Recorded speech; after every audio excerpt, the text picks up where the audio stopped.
Bienvenidos, amigos, hermanos, todos aquellos que a esta hora se encuentran en sintonía de este servicio especial dominical originado desde la Iglesia Bautista Central de Cumaná para todo nuestro estado Sucre y aún más allá de nuestras fronteras a través de la Internet.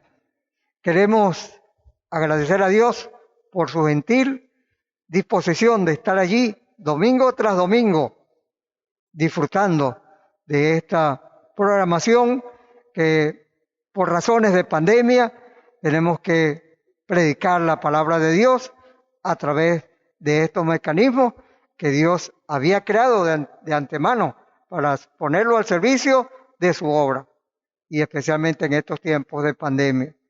Queremos iniciar nuestra actividad de hoy teniendo una lectura del Salmo 98, de los versículos del 1 al 4. Dice así el título de este salmo: Alabanza por la justicia de Dios. Cantad a Jehová cántico nuevo, porque ha hecho maravillas. Su diestra lo ha salvado y su brazo santo. Jehová ha hecho notoria su salvación. A la vista de naciones ha descubierto su justicia. Se ha acordado de su misericordia y de su verdad para con la casa de Israel. Todos los términos de la tierra han visto la salvación de nuestro Dios. Cantad alegres a Jehová toda la tierra, levantad la voz, aplaudid y cantad salmos. Con este espíritu y con esta intención realizamos nuestra actividad de hoy alabando el nombre poderoso de nuestro Dios y poniendo a su disposición nuestro servicio de adoración. Queremos también agradecer a nuestra audiencia que cada día nos premia con su sintonía y le invitamos a que se mantengan fieles a la sintonía de estos programas que con mucho cariño y dedicación le presentamos primero delante de Dios y luego para su enriquecimiento personal, para que su palabra edifique su vida y la de nosotros, para así continuar en estos tiempos difíciles en los cuales nos toca desarrollar nuestra vida.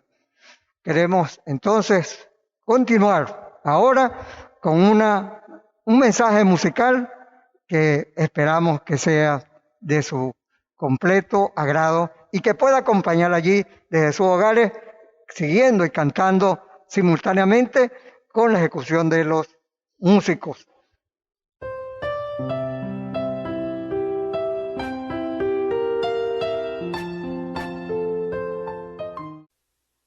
Mis hermanos, saludos, el Señor les continúe bendiciendo. En esta oportunidad vamos a estar interpretando unos cantos y los quiero invitar a que a través de ellos puedan expresarle al Señor todo su amor y toda su devoción hacia Él.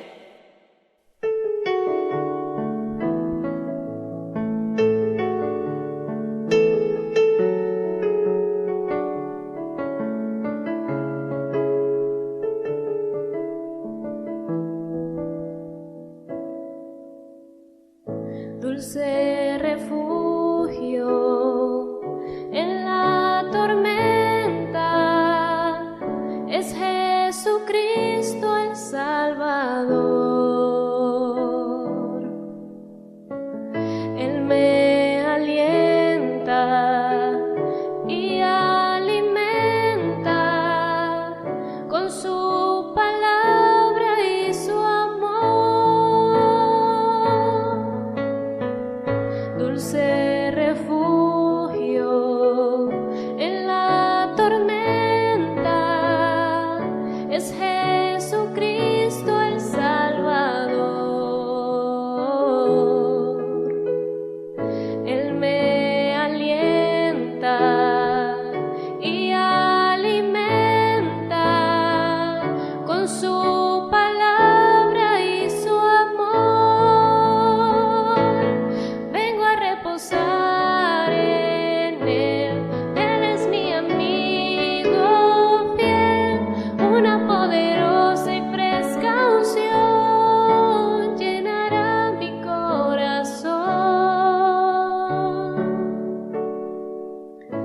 dulce refugio en la tormenta, es Jesucristo el Salvador. Él me alienta y alimenta con su palabra y su amor. Vengo a reposar en Él, Él es mi amigo fiel.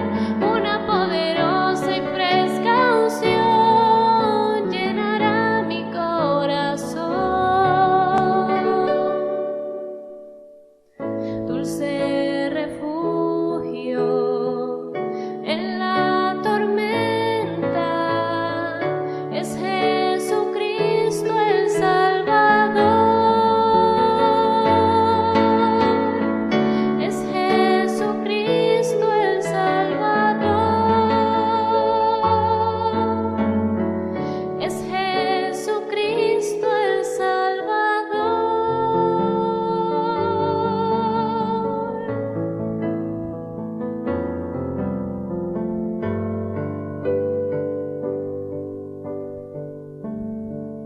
Cansado del camino,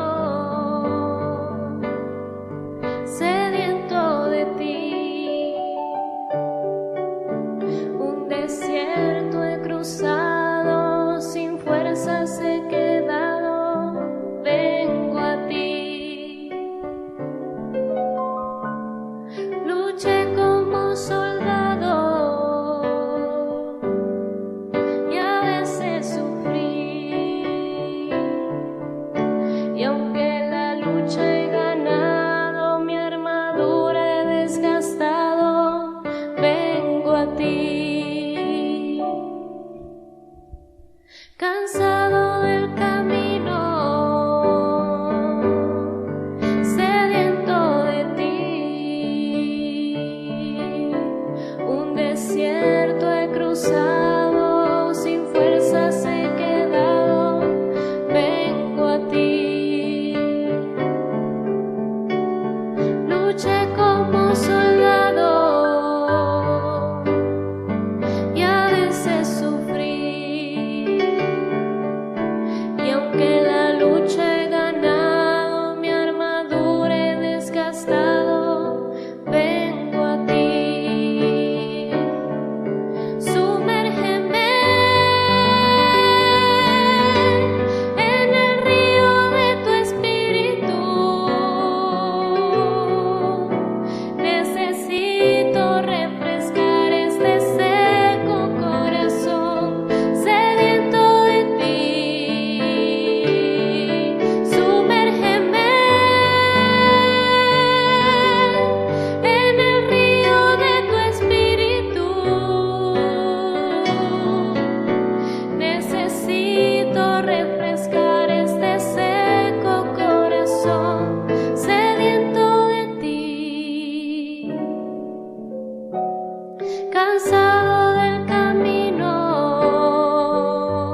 Apreciados hermanos, apreciados amigos, miembros de esta audiencia, de este programa especial para este día, continuamos con una oración para poner delante de Dios nuestra actividad de este momento.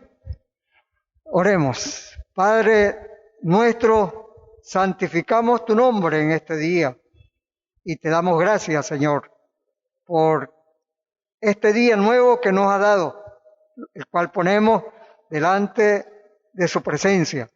Pero también, Señor, para agradecer en este día por todos los padres que nos oyen y padres cristianos en los cuales, Señor, pedimos bendición para él y para su familia.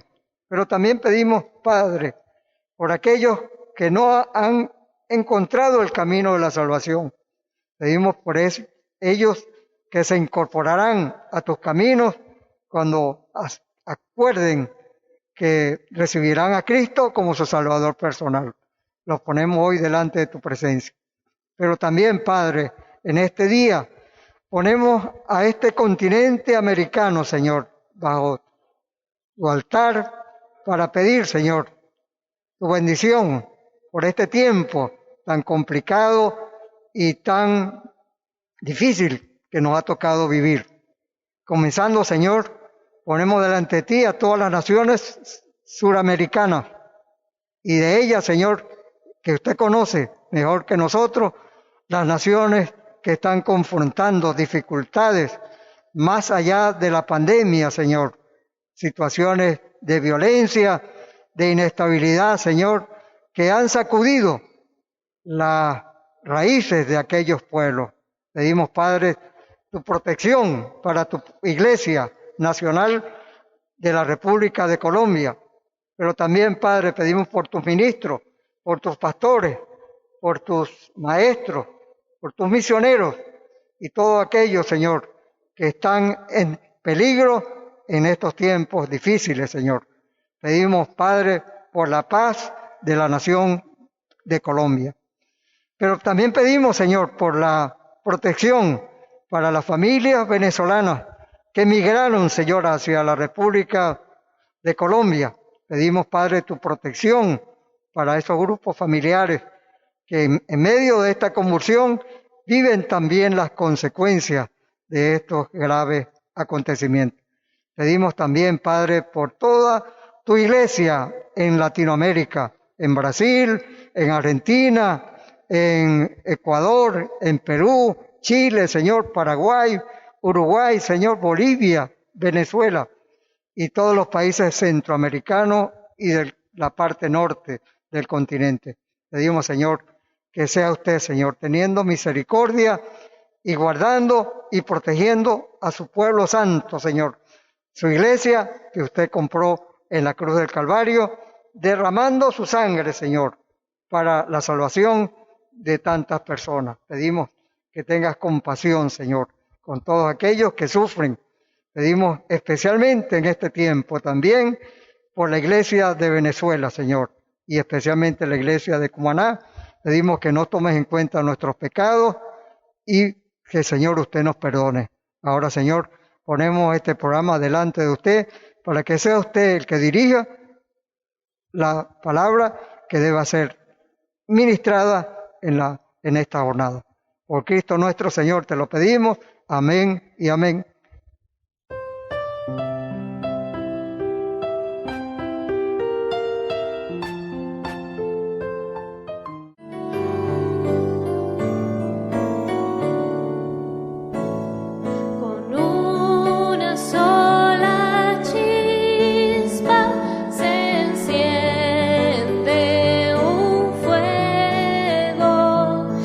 Los de alrededor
A continuación de nuestro culto de hoy, tenemos en esta oportunidad a un invitado especial, nuestro hermano Isla Rivas, quien hoy presentará una predicación acerca del tema de la tentación de Jesús como una lección de obediencia a Dios, un tema que es muy importante para la vida de la iglesia de hoy por el tiempo en el cual nos toca vivir. Así que, hermano, lo quiero invitar a prestar atención y tomar en cuenta este tema vital para la iglesia de nuestros días. Así es que con ustedes, nuestro hermano Pastor Isler Rivas.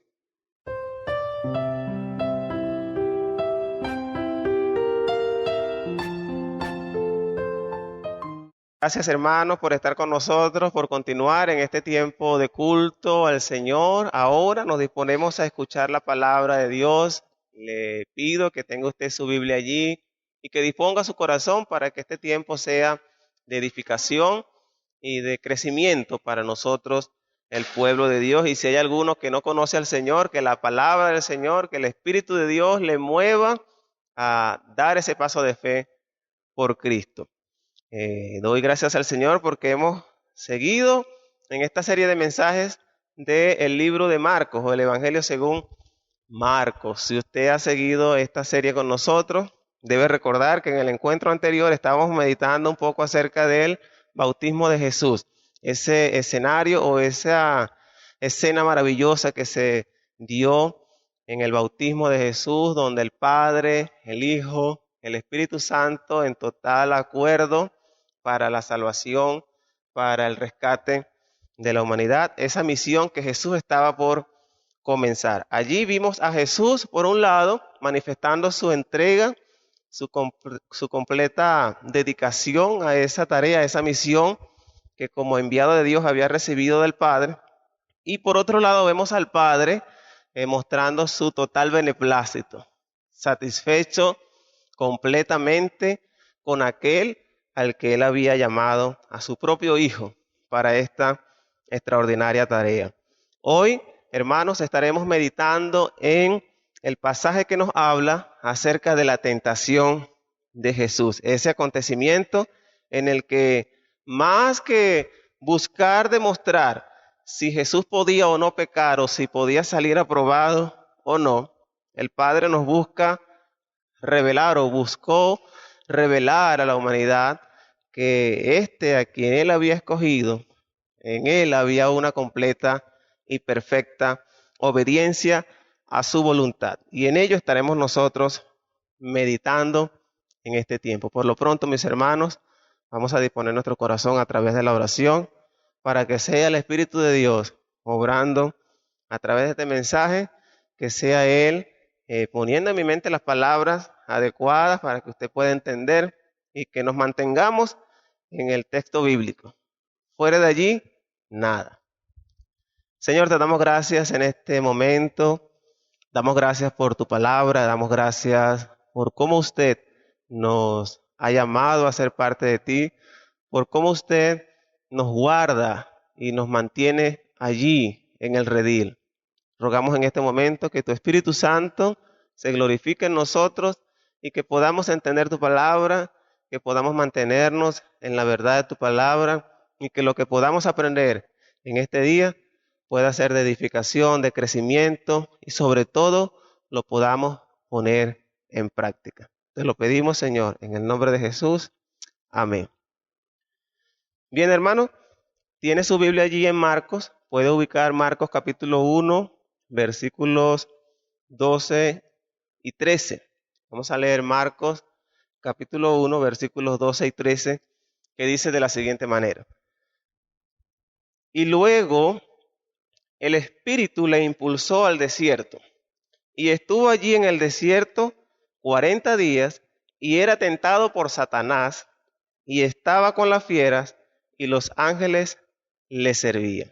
Es un relato bastante corto, como se da cuenta, son dos versículos, dos textos, dos versículos que Marcos, o que aquí podemos ver. Sabemos que esta división de capítulos y versículos fue hecho después de la revelación, pero se puede notar fácilmente, mis hermanos, que hay allí una narración bastante breve. Marcos no es tan específico en los detalles, no es característica del Evangelio de Marcos encontrar allí muchos detalles en los acontecimientos. Nos hemos dado cuenta que Marcos se enfoca en relatar el suceso en sí, no en dar detalles como lo hace Mateo o Lucas. Por ejemplo, si usted lee este texto en Mateo 4 o en Lucas 4, va a encontrar más detalles de los que Marcos está dando acá en este relato. Pero como hemos venido haciendo, nos vamos a enfocar en el suceso en sí, lo que aquí está ocurriendo o lo que se nos está diciendo que ocurre, la tentación de Jesús. Es importante que podamos hacernos algunas preguntas reflexivas, mis hermanos, que podrían ayudarnos a poder comprender un poco más este texto de la tentación de Jesús. Por ejemplo, preguntémonos, ¿cómo o para qué permite el Padre este momento en la vida de Jesús, la tentación? Precisamente en ese punto en el que se encontraba, estaba apenas a pocos momentos o por iniciar, por comenzar su ministerio formalmente. Ya se había bautizado, ahora se da esta escena de la tentación y poco tiempo después comenzaría con su ministerio. Otra pregunta, por ejemplo, ¿cómo podemos entender el hecho de que Jesús, siendo Dios, haya sido tentado? Esto es importante que lo podamos meditar. Por otro lado también, mis hermanos, ¿pudo Jesús, y esto es importante, pudo Jesús haber pecado?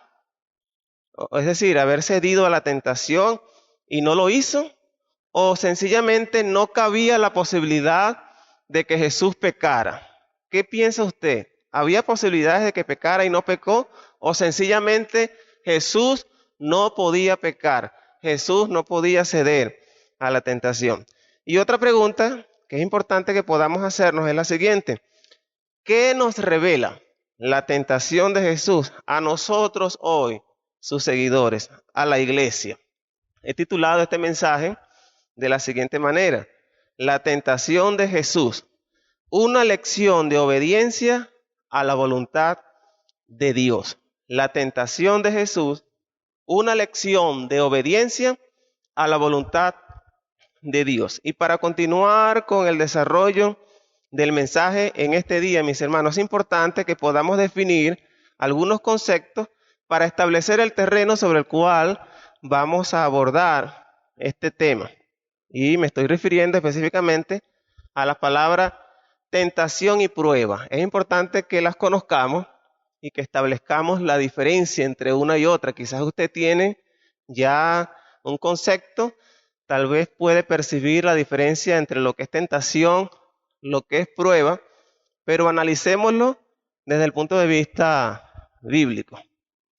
Cuando hablamos de tentación y prueba, por ejemplo, usted sabe que los idiomas originales en los que la palabra de Dios fue escrita, por lo menos el griego y el hebreo, estos dos idiomas principales, hebreo y griego, cuando vemos en este idioma o buscamos en este idioma qué palabra define tentación y qué palabra define prueba, no vamos a encontrar una palabra para una y para otra. En ambos idiomas vamos a encontrar una palabra que se usa para hablar de tentación y al mismo tiempo se usa para hablar de prueba. Es una palabra que significa tanto inducir a pecar, en este caso tentación, o someter a prueba. En nuestro idioma, en este caso sería la palabra prueba. Es decir, mis hermanos, en pocas palabras, cuando una persona que hablaba griego, que hablaba hebreo, quería hablar de tentación, no iba a encontrar una palabra para tentación y una palabra para prueba. La misma palabra definía ambos conceptos. ¿Dónde se hallaba la diferencia? Ya a la hora de escribir o a la hora del contexto en sí, del uso de la palabra, se podía saber si esta palabra estaba siendo usada en el sentido de tentación, ser inducido a pecar, o en el sentido de prueba, de someter a prueba a una persona. En nuestro idioma, por ejemplo, sí tenemos una palabra para tentación y una palabra para prueba. En este caso, tentación y prueba. Esto no sucede en el idioma original. Esto es importante que lo vayamos entendiendo para comprender la pregunta de cómo es que entonces Jesús, siendo Dios, fue tentado, fue probado. Esto es un texto bastante complicado y no queremos especular al respecto. La tentación, a diferencia de la prueba, nace en nuestro corazón. Es un asunto que nace de adentro. La tentación, de nuestros deseos, de nuestros pensamientos. Bien, la prueba nace de afuera, es algo exterior, es algo que no tiene nada que ver con nuestros sentimientos o con nuestras emociones. Bien, tentación nace de adentro, del interior, de nuestros deseos. Ya vamos a ver unos textos bíblicos que nos hacen referencia a esto. Y prueba viene de afuera, es algo que nace del exterior. Vea, por ejemplo, este ejemplo, valga la repetición que le voy a poner, hablando de tentación.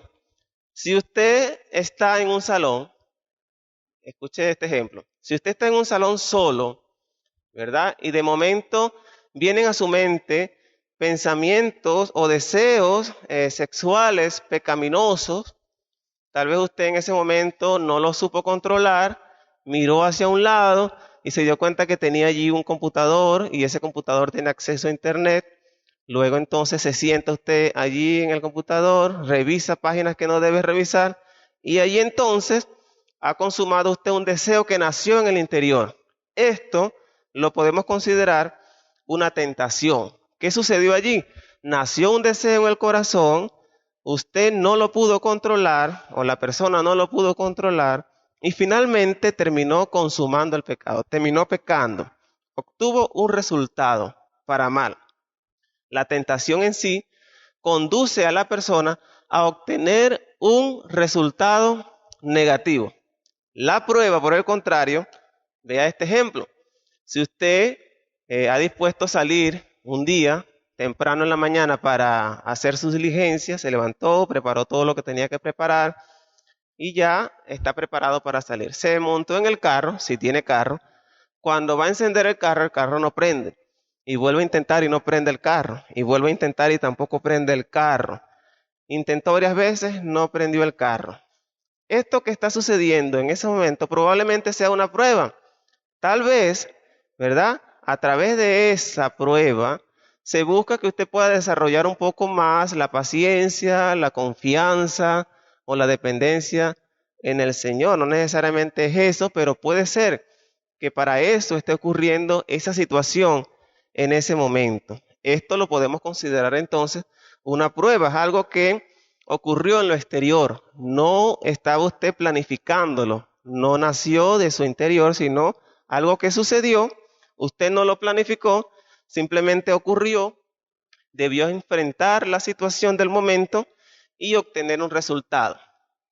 Y allí también la diferencia entre lo que es tentación y prueba. La tentación busca obtener un resultado negativo en la persona que está siendo tentada. Y la prueba, por el contrario, busca someter a prueba a una persona con el propósito de desarrollar o ayudarlo a crecer en cierta área de su carácter. ¿Sí? Ahora bien, acá estamos leyendo en Marcos, capítulo 1, versículos 12 y 13, un relato que nos presenta nuestro hermano Marcos sobre la tentación de Jesús. Vale destacar desde este momento que es un asunto complejo hablar de una tentación a Jesús, por lo cual, mis hermanos, es necesario que nosotros podamos establecer algunos límites para evitar caer en asuntos especulativos acerca del texto que estamos meditando en esta mañana. En primer lugar, Dios no puede ser tentado. Y este es un texto que quizás le suena a usted en la mente. Puede buscar Santiago capítulo 1, versículos 13 al 15. Vamos a leer el versículo 13 de Santiago 1 que dice: cuando alguno es tentado, no diga que es tentado de parte de Dios, porque Dios no puede ser tentado, no puede ser no puede ser seducido a pecar, no puede ser inducido a pecar. Es lo que en este sentido se usa la palabra tentación acá. Él no puede ser tentado por el mal, ni él tienta a nadie. Ahora bien, Dios no puede ser tentado. Claramente vemos en este texto que hemos leído de Santiago, capítulo 1, versículo 13, un principio que nos presenta este asunto nos presenta claramente un principio donde nosotros debemos saber que Dios no puede ser inducido a pecar. Esto es algo imposible, no puede esto suceder, que el Dios santo, que el Dios que no puede pecar, sea provocado a pecar. Ahora, para entender este relato en el que se habla de una tentación a Jesús, entendiendo que Jesús es Dios, debemos mirar a Cristo como lo que Él es también. Nosotros hemos aprendido a partir de la Escritura algunos elementos o atributos o naturalezas acerca de Cristo que nos van a permitir entender cómo fue entonces que se dio este asunto de la tentación a Jesús.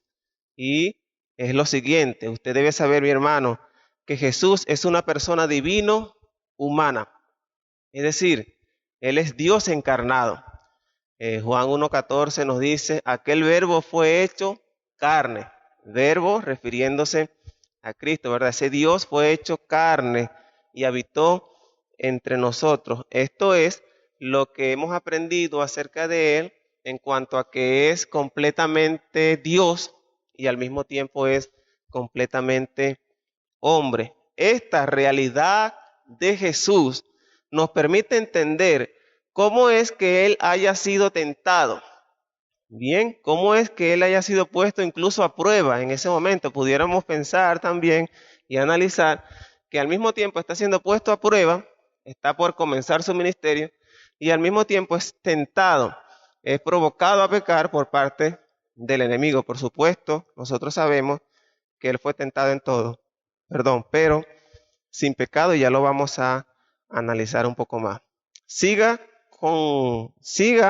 la meditación de este texto, trate de no distraerse para que podamos comprender lo que podemos aprender de allí y además evitar que las doctrinas que hemos aprendido acerca de Jesús las puedan ser distorsionadas. Si es que usted ha escuchado alguna vez algo diferente en cuanto a lo que se enseña de la tentación a Jesús.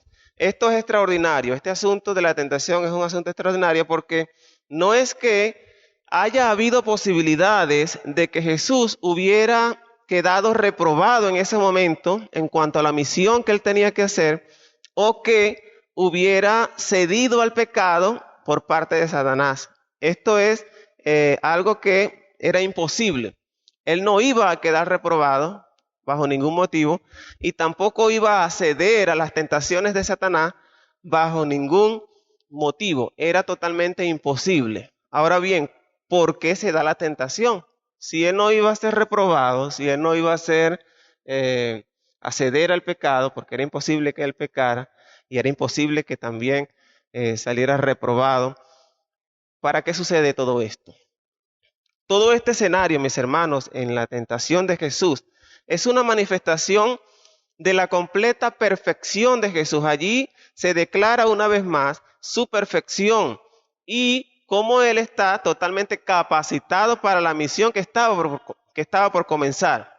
Bien, por otro lado, el haber sido expuesto a ese escenario, a esa situación de la tentación, bajo su naturaleza humana, esto es la sublime muestra, y escuche bien, es la sublime muestra de identidad con usted y conmigo. Cómo Jesús se identifica con el hombre para compadecerse de nosotros. Y allí en la carta a los Hebreos, en el capítulo 2, versículo 17, encontramos este famoso pasaje que dice, Hebreos 2, 17 y 18, dice lo siguiente, por lo cual debía ser en todo semejante a sus hermanos, hablando de Jesús, para venir a ser misericordioso y fiel sumo sacerdote en lo que a Dios se refiere, para expiar los pecados del pueblo. Y vea lo que dice, pues en cuanto Él mismo, Jesucristo, padeció siendo tentado, ya sea siendo puesto a prueba o siendo seducido para pecar, es poderoso para socorrer a los que son tentados. O sea, a usted y a mí que le seguimos. Ahí mismo en la carta a los Hebreos, mantenga la concentración. Dice en el capítulo 4, el versículo 15 y 16, Hebreos 4, 15 y 16, porque no tenemos un sumo sacerdote que no pueda compadecerse de nosotros o de nuestras debilidades, sino uno que fue tentado en todo según nuestra semejanza, y aquí está la clave, pero sin pecado. No tenemos un sumo sacerdote, a Jesús, ¿verdad?, que no pueda compadecerse de nosotros, sino uno que fue tentado en todo según nuestra semejanza, pero sin pecado. Acerquémonos pues confiadamente al trono de la gracia para alcanzar misericordia y hallar gracia para el oportuno socorro. Hermanos, viendo este texto, este relato de la tentación de Jesús, podemos ver cómo el Señor nos expresa sin duda que podemos confiar en Él, que podemos creerle a Él, que podemos estar seguros de que Él es el Salvador, de que Él es completamente perfecto y de que Él es completamente santo. Y al mismo tiempo nos manifiesta en este escenario en el que fue tentado, que conoce nuestra naturaleza, que conoce la naturaleza de las tentaciones, que conoce la naturaleza de las pruebas, por tanto, está dispuesto a socorrernos, está dispuesto a ayudarnos. Mire en primera carta a los Corintios, el capítulo 10, versículo 13, dice, no os ha sobrevenido ninguna tentación que no sea humana, pero fiel es Dios que no os dejará ser tentados más de lo que podáis resistir, sino que juntamente con la tentación, con la prueba, dará la salida para que podáis soportar. En segundo lugar, es importante que nosotros tengamos claro también el hecho y el aspecto de que Dios no puede tentar a nadie. Dios no tienta a nadie. Es decir, en el sentido de que Él no seduce a alguien para pecar, no conduce a nadie para pecar. Recuerden que la tentación es un asunto que nace del corazón, que nace de los deseos, de los malos deseos que nacen en el corazón. Por tanto, Dios no provoca ese tipo de sentimientos en nosotros para llevarnos a un fin negativo. Santiago, ese mismo texto que usamos hace un momento, Santiago 1:13, ahora sí vamos a leer el 14 y el 15, dicen lo siguiente: cuando alguno es tentado, es decir, es seducido a pecar, aquí se usa esta palabra en ese contexto, en el contexto de ser seducido a pecar y no en el de ser puesto a prueba. Entonces dice, cuando alguno es seducido a pecar, no diga que es tentado o que eso ha ocurrido de parte de Dios, porque Dios no puede ser tentado por el mal, ni Él tienta a nadie. Y este versículo es clave, sino que cada uno es tentado o es seducido a pecar cuando de su propia concupiscencia es atraído y seducido. Usted dirá, ¿pero qué dice ese versículo? Hay un texto más claro, el mismo versículo en otra versión, vamos a leerlo en la versión Palabra de Dios para Todos, que dice, uno es tentado cuando se deja llevar por un mal deseo que lo atrae y lo seduce.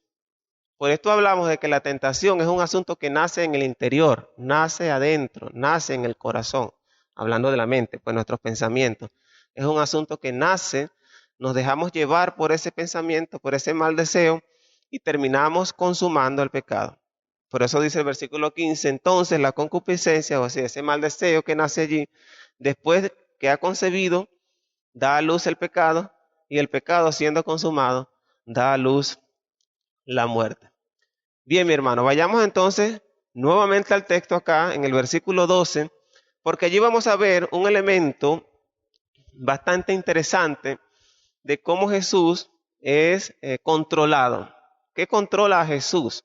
Bien, allí se manifiesta claramente en el versículo 12 Y luego el Espíritu, note que la palabra Espíritu está en mayúscula, le impulsó al desierto. Hay varias cosas que podemos tomar en cuenta de estas pocas palabras. El Espíritu le impulsó al desierto. Es el mismo Espíritu Santo quien controla las acciones de Jesús.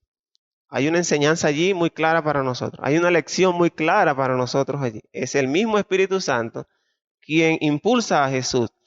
Jesús, por supuesto, responde en obediencia a la guía y control de ese Espíritu. Esto que vemos acá es una fiel demostración, es un ejemplo de cómo debemos nosotros dejarnos controlar y ser impulsados por el Espíritu de Dios y no por nuestras propias emociones, por nuestros propios pensamientos. Hay una lucha interna en nosotros que nos lleva a tomar una decisión, ya sea para obedecer a la voluntad de Dios o ya sea para obedecer a nuestra propia voluntad. Jesús claramente nos deja un ejemplo de cómo es lleno o guiado por el Espíritu a lo que son sus acciones. Por eso el título de este mensaje, La tentación de Jesús, una lección de obediencia perfecta a la voluntad de Dios.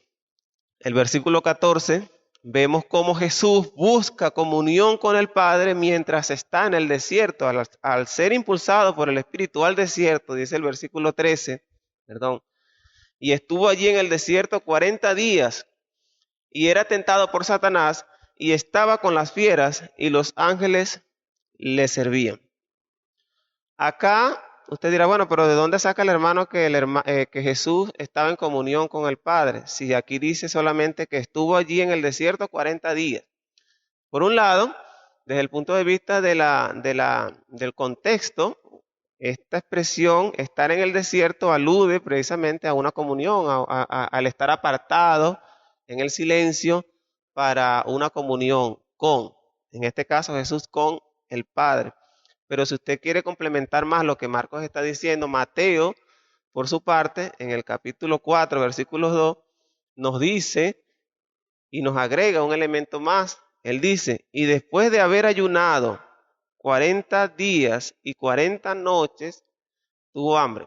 Aquí podemos ver cómo Mateo expresa que Jesús en ese desierto estaba ayunando. Y el ayuno es significado de comunión, denota en sí mismo relación, entrega, comunión con, en este caso, en el caso nuestro, una comunión con nuestro Dios, con el único y Dios verdadero. Claramente hallamos en esto que se nos está presentando acá de el encuentro de Jesús allí en el desierto, vemos allí una actitud de comunión y entrega al Padre. Es interesante que Jesús pronto comenzaría su ministerio y esta actitud de apartarse y de estar a solas con el Padre denota en sí mismo la dependencia, ¿verdad? La entrega y la disposición a la obediencia. Por supuesto, sabemos que Jesús no iba a retroceder en su misión. Por ello, todo esto que Jesús nos está dejando escrito y nos está permitiendo ver es un ejemplo de hacia dónde debemos nosotros mirar, de hacia dónde debemos nosotros poner nuestra mirada en torno a nuestra vida como creyentes, en cuanto también a nuestra relación con Dios. Lo mismo sucedió con otros hombres en la Biblia, por ejemplo Moisés, Elías, también tuvieron sus momentos de comunión y de ser apartados antes de comenzar con su misión. Jesús nos ha dejado ejemplo de cómo debemos caminar en este mundo en el que nuestro adversario, el diablo, anda buscando a quien devorar. Nosotros, para resistir al diablo, debemos andar en una vida en completa obediencia al Padre. Hermanos, vean, además, no podemos nosotros referir de Jesús, ¿verdad?, que pudo haber estado más o menos o un poquito más o un poquito menos lleno del Espíritu Santo. Pues sabemos que Él era completamente Dios y en Él no caben estas medidas. Él estaba lleno o estaba vacío o estaba medio lleno del Espíritu. Él estaba completamente, es decir, el Espíritu estaba en Él, ¿verdad? Sin embargo, en nosotros sí puede haber cierto nivel de llenura del Espíritu Santo. Nosotros sí debemos buscar y cultivar una vida que ande llena del Espíritu y por tanto controlada por el Espíritu Santo. Es un mandato del Señor. Es un mandato del Señor que andemos llenos del Espíritu Santo. Allí el apóstol Pablo le habla a la iglesia de Éfeso en Efesios 5:18 por una situación que estaba ocurriendo. Le dice, no se emborrachen, pues perderán el control de sus actos. Más bien, permitan que sea el Espíritu Santo quien los llene y los controle. Mis hermanos, tu respuesta, nuestra respuesta ante los momentos de tentación o prueba será proporcional al nivel de llenura que haya en nosotros del Espíritu Santo. Y quiero repetir esto. Nuestra respuesta, tu respuesta a la tentación o a la prueba será proporcional. Es decir, la respuesta que demos ante esos momentos será proporcional al nivel de llenura que haya en nosotros, que haya en ti del Espíritu Santo. Y quiero que no entiendas la llenura del Espíritu Santo como una experiencia particular, limitada a un tiempo o a un espacio o a un lugar, a un momento. No estamos hablando de ello, como se ha enseñado en cuanto a la llenura del Espíritu Santo. La llenura del Espíritu Santo no tiene que ver con una experiencia particular en cierto lugar, en cierto tiempo, en cierto espacio. Hablando de lugar, no tiene nada que ver con eso, sino con una conducta de vida en el creyente. Una conducta de vida en el que como hijos de Dios vamos cultivando una relación con Dios a través de la oración, la lectura de la palabra, la comunión con los hermanos.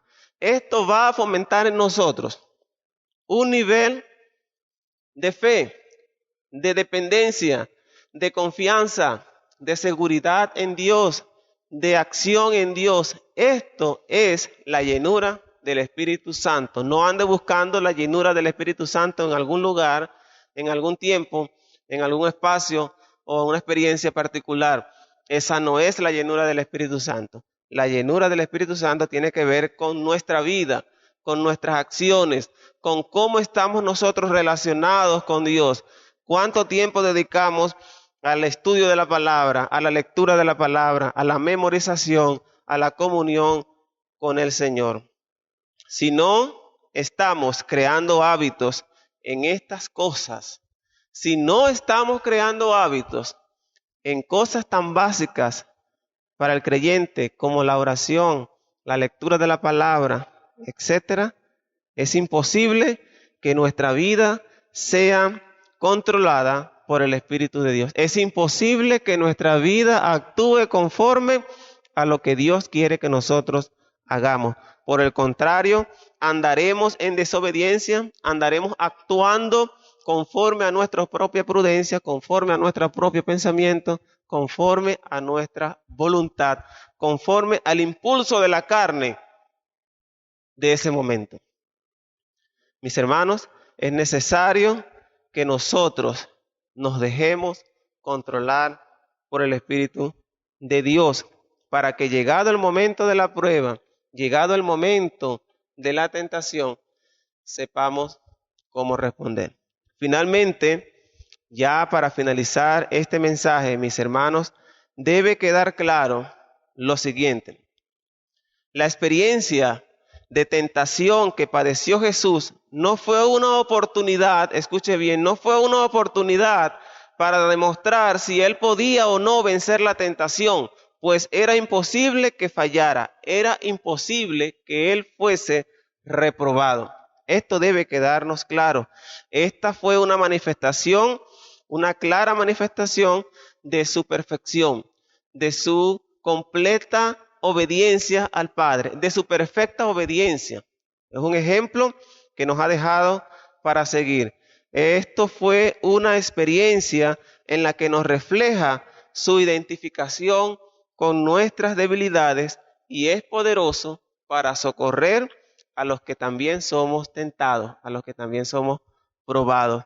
Para ello, el Señor nos dejó este ejemplo, este momento en el que Él fue tentado, para que nosotros podamos saber que Él se identifica con nuestras debilidades y que por tanto es poderoso para socorrernos también en la prueba. El llamado en la meditación de este mensaje que hoy comparto con ustedes, mis hermanos y amigos, es a caminar en dirección a desarrollar vidas que sean controladas por el Espíritu Santo y no por nuestras emociones o puntos de vista. Que seamos hijos dispuestos a obedecer la voluntad de Dios. ¿Dónde hallamos cuál es la voluntad de Dios? ¿Dónde hallamos qué es la voluntad de Dios para nosotros? En su palabra. No puede haber otro lugar, no puede haber ninguna otra respuesta donde nosotros podamos encontrar cuál es la voluntad de Dios. Si usted quiere saber la voluntad de Dios para usted, lo que usted tiene que hacer, búsquela en la palabra del Señor. Jesús nos dejó su ejemplo de dominio para que miremos hacia allá, hacia ese ejemplo. Ese debe ser nuestro modelo, para que tengamos la referencia de hacia dónde debemos dirigirnos. Él es nuestro modelo. Él es la referencia perfecta que tenemos de cómo debemos caminar en este mundo y de cómo debemos responder a las pruebas o tentaciones que se nos presenten en el diario andar. Dios les bendiga, mis hermanos, y que sea el Señor obrando en nuestros corazones. Padre, te pido que sea tu palabra, que sea tu Espíritu haciendo la obra y glorificándose en el crecimiento de tu pueblo, de la iglesia. Que tu palabra sea para nosotros un refrigerio que nos ayuda a saber cómo vivir en esta tierra. Te pedimos, Padre, que siga usted glorificándose en nosotros. En el nombre de Jesús, amén y amén.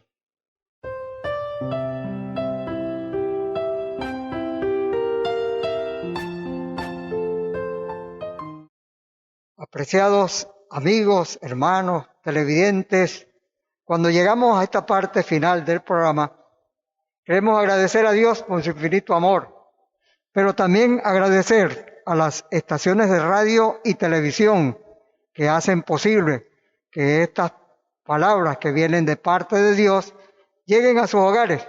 Y a la vez queremos invitarle, apreciados amigos y hermanos, que vivamos de acuerdo con los principios que la palabra de Dios nos exige en estos tiempos. La vida sería más sencilla para nosotros si cada uno de nosotros hiciéramos la voluntad de Dios.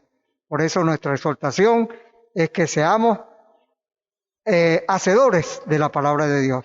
Con esta quedamos despedidos hasta una nueva oportunidad y que Dios los bendiga grande, rica y poderosamente a cada uno de ustedes. Será hasta otra oportunidad.